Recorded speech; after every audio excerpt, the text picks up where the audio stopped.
CDS general Bipin Rawat और chopper crash में मारे गए सभी लोगों को मुंबई में दी गई श्रद्धांजलि। ओमिक्रॉन के खतरे के बीच सरकार का बड़ा फैसला, 31 जनवरी तक इंटरनेशनल फ्लाइट्स के आने जाने पर रोक जारी। महाराष्ट्र के कल्याण में मिला ओमिक्रॉन के संक्रमित पहला मरीज नेगेटिव हुआ, अस्पताल से किया गया है डिस्चार्ज। इस शख्स ने नहीं ली थी कोरोना की एक भी वैक्सीन। महाराष्ट्र में आ चुके हैं कोरोना के 10 केसेस। मुंबई में आज आए कोरोना के 218 नए मामले, एक मरीज की मौत हुई है। मुंबई के बाद पुणे में भी 100% लोगों को मिली वैक्सीन की पहली डोज, 65% को लग चुकी है दूसरी भी डोज। वैक्सीनेशन को लेकर अहमदाबाद म्युनिसिपल कॉर्पोरेशन की नई मुहिम, शादी के पंडाल में दिए जा रहे हैं टीके। मुंबई में बीजेपी नेता आशीष शेलार पर केस दर्ज हुआ। महापौर किशोरी पेडनेकर ने लगाया है अभद्र टिप्पणी का आरोप। आशीष शेलार ने कहा है कि उनके बयान को तोड़ मरोड़ कर पेश किया गया है। बोले बीजेपी का कोई भी नेता किसी महिला के खिलाफ नहीं करेगा ऐसी अभद्र टिप्पणी। यलगार परिषद केस में आरोपी एक्टिविस्ट सुधा भारद्वाज आज बेल पर छूटी, 3 साल से जेल में बंद थी। उद्धव ठाकरे ने ट्वीट करके सोनिया गांधी को दी है जन्मदिन की शुभकामनाएं। अपने 75 साल की हुई हैं आज सोनिया गांधी। दिल्ली में ईडी के सामने आज फिर से पेश हुई actor Jacqueline Fernandez. Money laundering मामले में ईडी कर रही है पूछताछ। बुधवार को भी ईडी ने जैकलीन से 8 घंटे पूछताछ की। जैकलीन के इस मामले में खुद को बता रही है पीड़ित। महाराष्ट्र के हिंगोली में गधे का दूध लेने के लिए उमड़ी है भीड़। कोरोना से बचाव में इम्यूनिटी बूस्टर की तरह काम करता है। पुणे में फर्जी ऑनलाइन पेमेंट कोड से ठगी करने वाले इंजीनियरिंग के छात्र को गिरफ्तार किया गया। ज्वेलरी कारोबारियों को बनाया करता था निशाना। छात्र ने दुकानदार को ठगने के लिए डाउनलोड किया था एक एप्लीकेशन, जिससे ट्रांजैक्शन की जाली रसीद दिखाकर ज्वेलरी कारोबारियों को ठगता था। महाराष्ट्र के ठाणे में कपड़े की दुकान में गले से मोबाइल और ईयरफोन उड़ा ले गए चोर। कपड़े खरीदने के बहाने हुई वारदात।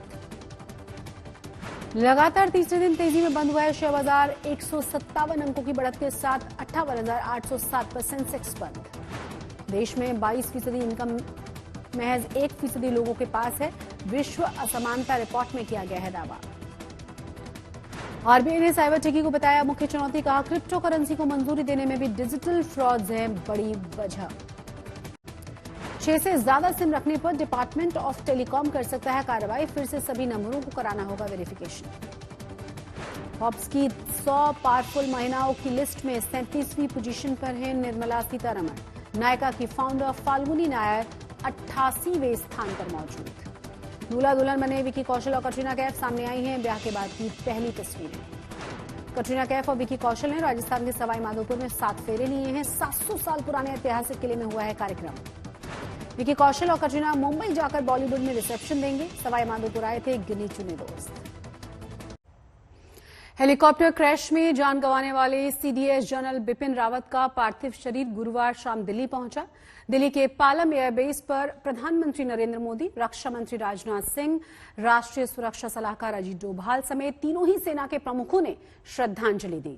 सीडीएस जनरल रावत का अंतिम संस्कार आज किया जाएगा। अंतिम संस्कार से पहले सुबह 11 से 12:30 के बीच तक आम लोग भी जनरल रावत के अंतिम दर्शन कर पाएंगे। उसके बाद 1:30 बजे।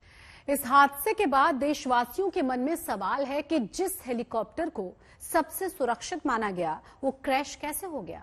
बहुत सारी आशंकाएं लोग अपने मन में लेकर सवाल कर रही हैं। इसीलिए हमने आज कई एक्सपर्ट से बात करके जाना है कि आखिर 7 मिनट में हेलीकॉप्टर क्रैश से पहले क्या हो सकता है।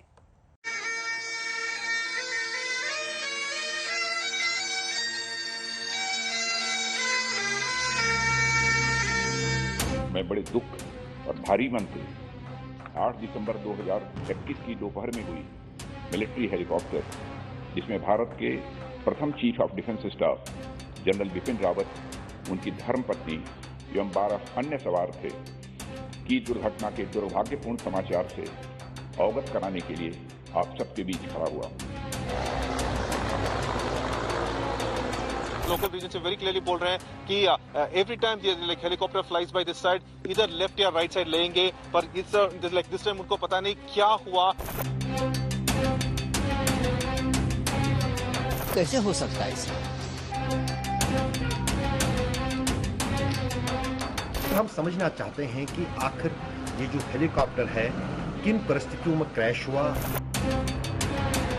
कहीं इसके पीछे और कुछ गड़बड़ तो नहीं है। जरूर कोई ऐसी इमरजेंसी हुई है जिसके कारण पायलट को मजबूरी में पहाड़ों के बीच में ऐसे धुंध में घुसना पड़ा। इतना बेस्ट चॉपर होते हुए भी कैसा हुआ?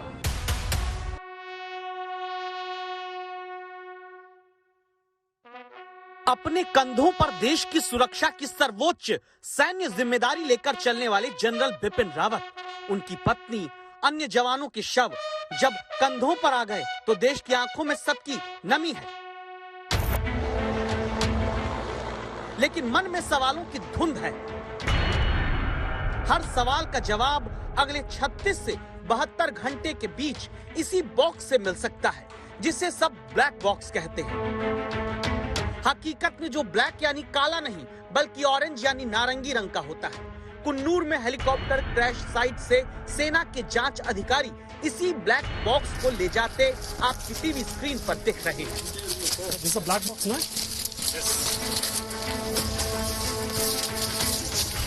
ये ब्लैक बॉक्स क्या क्या बताएगा, इसे जानने से पहले आप दिल्ली चलिए। संसद में रक्षा मंत्री की तरफ से दी गई जानकारी को सुनिए। एयरफोर्स के Mi-17V5 हेलीकॉप्टर ने कल 11:48 पर सुलूर एयरबेस से अपनी उड़ान भरी, जिसे 12:15 पर वेलिंगटन में लैंड करना था। सुलूर एयरबेस के एयर ट्रैफिक कंट्रोल ने लगभग 12:08 पर हेलीकॉप्टर से अपना कांटेक्ट खो दिया। बुधवार दोपहर 12:15 पर जिस हेलीकॉप्टर को लैंड करना था उसका संपर्क 12:08 पर टूट जाता है। फिर आखिर उन आखिरी 7 मिनट में क्या हुआ, इसका आखिरी वीडियो सबूत अब तक ये हासिल है, जिसमें कुन्नूर में कुछ लोगों की तरफ से बनाया गया वीडियो आया। इस वीडियो के शुरुआती 1 सेकंड में दावा है जनरल बिपिन रावत को ले जाता हेलीकॉप्टर देखा। आगे गहरी धुंध जिसमें कुछ भी नजर ना आए। इसके बाद कैमरा नीचे आ जाता है। लोग प्रश्नवाचक मन के साथ कुछ पूछते दिखते हैं। अचानक एक तेज आवाज सुनाई पड़ती है और लोग कहते हैं,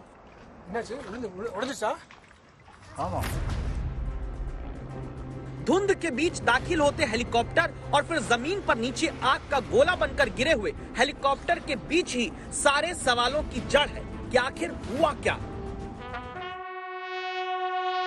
आशंकाओं के बादल सोशल मीडिया में लाखों करोड़ों लोगों के मन में है। आखिर हुआ क्या, कैसे हुआ? इसीलिए सवालों की लंबी फहरिस्त कई प्रमुख नेता भी लेकर खड़े हो जाते हैं।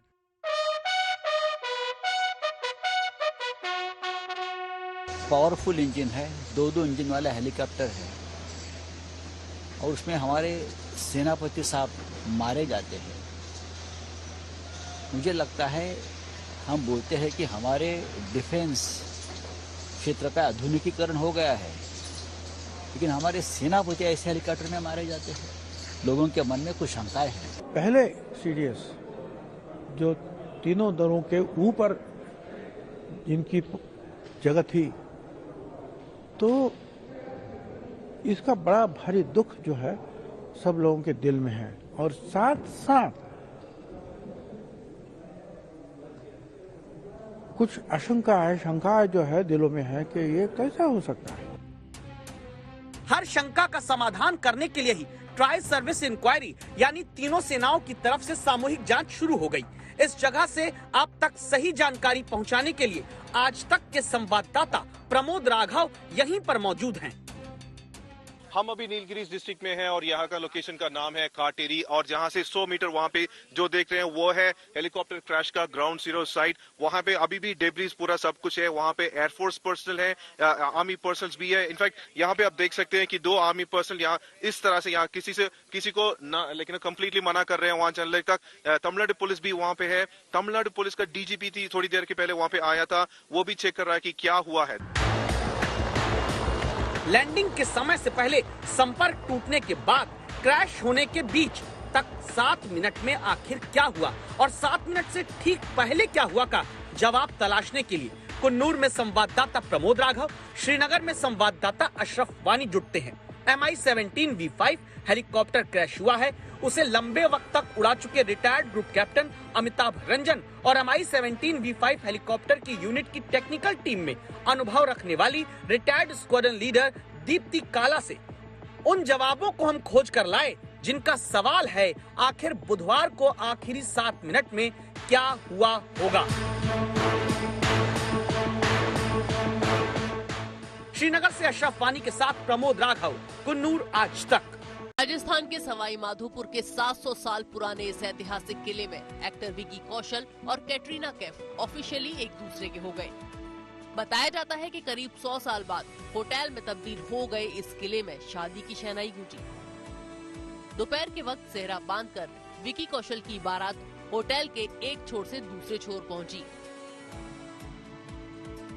कैटरीना और विकी हिंदू रीति रिवाज से मंत्रोच्चार के बाद 7 फेरे लेकर एक दूसरे के जीवन साथी बन गए। विकी कौशल और कैटरीना कैफ की शादी राजस्थान के सवाई माधोपुर में संपन्न हुई और आपको बता दें कि शादी के बाद अब देखिए तमाम मेहमान जो है वो वेडिंग वेन्यू से निकलने लगे हैं। दोपहर 3 बजे ये शादी शुरू हुई थी, जिसके बाद लगातार पंजाबी और बॉलीवुड के गाने बजाए जा रहे थे, जिस पर बाराती बकायदा डांस करते हुए भीतर दाखिल हुए और पूरे भारतीय रीति रिवाज से ये शादी हुई। बताया जाता है कि विकी और कैटरीना ने भी दूसरे स्टार कपल्स की तरह अपने वेडिंग फोटोग्राफी के राइट्स किसी एजेंसी को दिए हैं।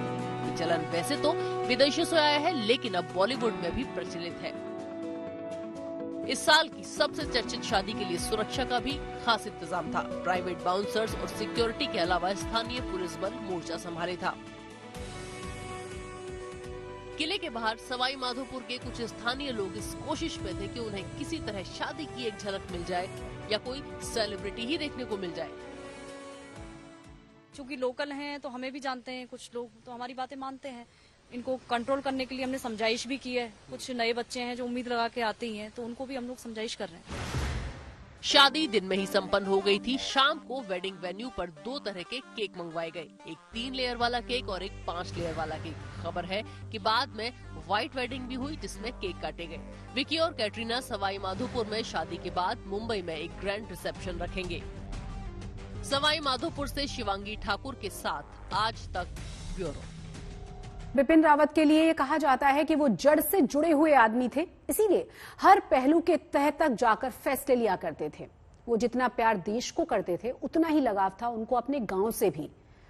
एक तरफ वो देश की सुरक्षा और सेना को शक्तिशाली बनाने की प्लानिंग कर रहे थे, तो दूसरी ही तरफ अपने गांव और इलाके के बच्चों का भविष्य संवारने की जिम्मेदारी पूरी करना चाहते थे। लेकिन इस हादसे ने सब कुछ बदल दिया।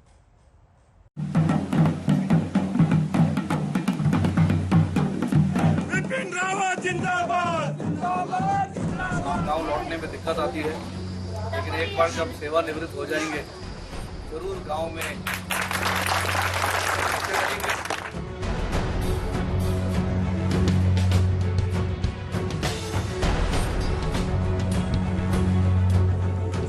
ये जनरल बिपिन रावत का वो सपना था जो अधूरा रह गया। जनरल रावत उत्तराखंड के इन पहाड़ों के बीच अपने गांव में वापस आना चाहते थे।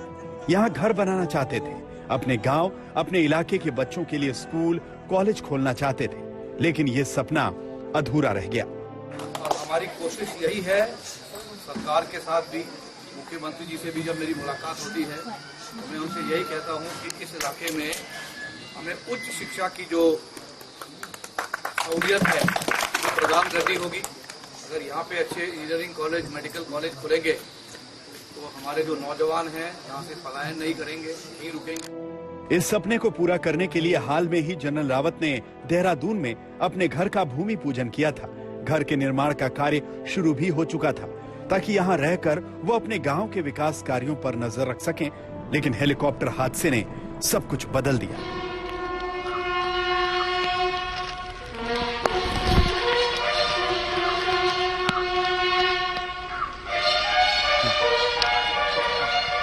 जनरल रावत जितना देश से प्यार करते थे, उतना ही अपने गांव से भी उन्हें लगाव था। राष्ट्र सेवा के दौरान जब भी मौका मिलता, वो अपने गांव और रिश्तेदारों से मिलने आ जाया करते थे। ये तस्वीरें 2 साल पहले 2019 की है, जब जनरल रावत अपने ननिहाल उत्तरकाशी के थाती गांव आए थे। टेढ़ी मेढ़ी पहाड़ी पगडंडियों से होते हुए गांव में हर उस जगह पर गए थे जहां से उनकी यादें जुड़ी थी। उत्तरकाशी का थाती गांव तो पौड़ी जिले का सैंड उनका पैतृक गांव। यहां से उनके बचपन की कई यादें जुड़ी हुई हैं। पढ़ाई और नौकरी के सिलसिले में वो इस गांव में ज्यादा तो नहीं रहे, लेकिन जब भी समय मिला यहाँ आते रहे। जनरल बिपिन रावत हमेशा कहते थे कि अगर आपने माँ और मातृभूमि की सेवा कर ली तो आपने भगवान को पा लिया, और मातृभूमि की सेवा करते ही उन्होंने अपने प्राण न्यौछावर कर दिए। लेकिन अपनी जन्मभूमि उत्तराखंड की सेवा करने का उनका सपना अधूरा रह गया। वो रिटायरमेंट के बाद देहरादून में रहना चाहते थे, वहां घर बना रहे थे। उनका सपना था कि उत्तराखंड के दूर दराज इलाकों में रहने वाले बच्चों के लिए 2 आधुनिक स्कूल भी खोलेंगे। जनरल बिपिन रावत के निधन से सिर्फ सेना के लोग नहीं बल्कि पूरा देश इस वक्त शोकग्रस्त है, और ऐसे में हम उनके पैतृक गांव पहुंचे हैं और इस गांव में उनके चाचा जी मौजूद हैं, भरत सिंह रावत जी। बहुत बहुत स्वागत है आपका आज तक पर। आपको कल ये खबर मिली होगी, लेकिन आपसे यही जानना चाहेंगे कि किस तरीके से बिपिन रावत इस गांव से जुड़े रहे, कितना वक्त यहाँ बीता, क्या कुछ यादें हैं आपकी? हाँ, 2018 में आए थे वो तब 3-4 घंटे रहे यहाँ पर। उसके बाद रात को लैंसडाउन में रहे। तब इन्होंने यहाँ पर मकान बनाने के लिए कहा था अपने लिए, बगल में इधर। और यहाँ पर कहा था कि मैं आता रहूंगा, जाता रहूंगा, सबको प्लान जो यहाँ से बाहर बसे हुए हैं सबको वापस लाऊंगा और गांव का विकास करेंगे। तब उन्होंने उस दिन सड़क के लिए भी चिट्ठी लिखी थी यहीं पर, और गांव में प्लांटेशन के लिए था उनका, फलदार पेड़ लगाएंगे और तब जाके गांव का विकास होगा और सबको वापस लाएंगे। हाँ, जो प्लान कर गया। ये जो घर आपके ठीक पीछे है, यहाँ पर भी रहे हैं, यहाँ पर भी बचपन बीता? पहले हाँ, कभी कभी आते थे ना, छुट्टी पढ़ते थे बाहर, भाई साहब के साथ ही रहते थे। रिटायरमेंट के बाद गांव लौटने, घर बनाने का एक खूबसूरत सपना टूट गया, लेकिन जनरल बिपिन रावत के अचानक हुए निधन से गांव वालों का भी एक सपना टूट गया। जनरल रावत ने पिछली यात्रा के दौरान गांव में सड़क बनवाने का वादा किया था। जनरल साहब ने देश के पैसे बचाने के लिए बोला जब मैं रिटायर हूंगा तब बनाऊंगा इसको। अब जनरल साहब तो चले गए, अब ऐसे ही रह जाएगा, कौन बनाएगा? और उस समय अब जनरल साहब बोल देते वहीं से कि बना तो बन जाती। 2 साल हो गए सर्वे हुए को जनरल साहब क्या, तो जनरल साहब ने बोला मैं रिटायर हूँ, अपने चाचाओं के लिए बोला, और तब मैं बनाऊंगा, अपने घर भी बनाऊंगा, सड़क भी बनाऊंगा। तो जनरल साहब तो चले गए, अब कौन बनाए? उत्तराखंड के पैतृक गांव से लेकर मध्य प्रदेश के शहडोल में भी जनरल रावत के निधन पर एक शोक है। शहडोल के सोहागपुर में जनरल रावत की ससुराल थी। 1985 में यहाँ की एक रियासत के कुंवर मृगेंद्र सिंह की बेटी मधुलिका सिंह से उनकी शादी हुई थी। हेलीकॉप्टर हादसे में मारे गए 13 लोगों में जनरल रावत की पत्नी मधुलिका भी थी। तो दशहरा का जो पूजा पाठ थी वो हमारी बेटी ने अपने फूफा जी के साथ में अपने घर में उन्होंने किया था। तो तब तो ये मुलाकात बहुत अच्छी थी हम लोग की। उसके बाद बातचीत हुई है हमारी 10 दिन पहले उनसे। उन्होंने कहा था कि मैं प्रॉमिस करता हूँ कि मैं 2012 के बाद से नहीं आया हूँ, लेकिन जनवरी 2022 में मैं वादा करता हूँ कि मैं शहडोल आऊँगा। शहडोल आने का बोला था? हाँ, उन्होंने शहडोल आने का, ससुराल मतलब अपने ससुराल आने के लिए जनवरी 2022 में उन्होंने कहा था।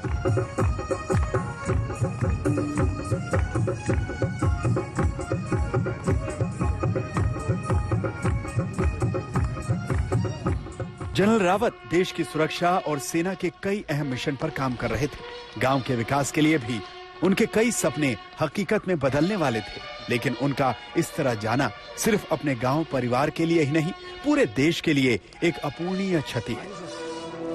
उत्तरकाशी से ओमकार भगुड़ा, कोटद्वार से दिलीप सिंह राठौड़ और नेहा बाथम, भोपाल से रवीश पाल सिंह के साथ मंजीत नेगी, आज तक।